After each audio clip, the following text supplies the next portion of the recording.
Circular motion allows us to look at motion in two ways. We can either look at motion in terms of linear motion applied to a circle, or at motion strictly limited to only a circle.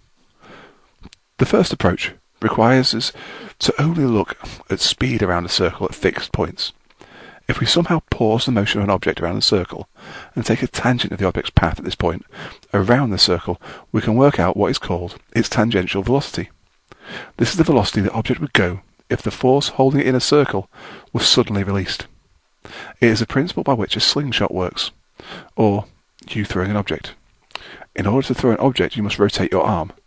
You see this most clearly with overhand cricket bowling. The bowler takes a run-up to give the ball some speed, but at the last second rotates their arm so that it is overhead. The bowler then releases the ball. The ball continues in a direction tangential to the motion of the arm. In other words, the ball moves forwards whilst the arm rotates downwards. The bowler has let go of the ball, removing the force pulling the ball towards the bowler's shoulder, and the ball has continued forward with the tangential velocity it acquired at this point. If the bowler wants the ball to go faster when they release, then they would rotate their arm quicker. If they wanted it to go slower, they would rotate their arm slower before releasing the ball.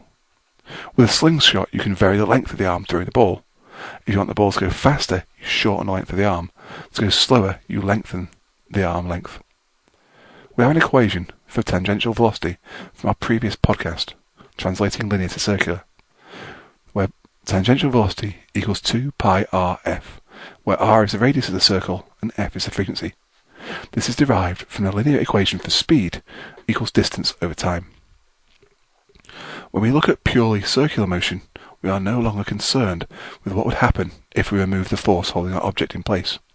We are only concerned with the object's progression around the circle. Inside a circle, the most obvious method of measuring distance is the angle through which our object has travelled around the circle. We want to know how much of our circle the object has travelled around, and so we use angles, either degrees or radians. This angular speed is determined by two properties: how fast our object is moving linearly, and how far away from the centre the object is. Take a car and an airplane as an example. If you are standing by the side of the M25 near Heathrow Airport, you can see both cars and airplanes moving fast. The airplanes are travelling at speeds of hundreds of miles per hour, and the cars are travelling at speeds of up to 70 miles per hour. So why do the cars appear to be travelling faster? If you look at a plane and a car from the side of the motorway, the car will appear to be travelling faster because it is much closer to you than the airplane is. You are judging the speed of the two objects by how fast they cross your field of vision. The car is closer, and so will cross your field of vision faster. Your field of vision is limited to the outer reaches of vision of both eyes. You see a triangle of vision in front of your face. If two objects are travelling at the same speed in the same direction, but at different distances from you, the closer one will appear to be travelling faster. The triangle of your vision encompasses more space the further away you look. If you are a long way away, you can see a whole mountain range, but if you are close to it, you will only see a tiny part. If an object is far away from you, it has further to travel and takes more time to cover that, even though it is travelling at the same speed as an object close to you. This is the same for an object travelling around a circle. The closer an object is to the centre of a circle, the faster it will use up angles. The further away it is, the slower it will use up angles, both for the same tangential velocity.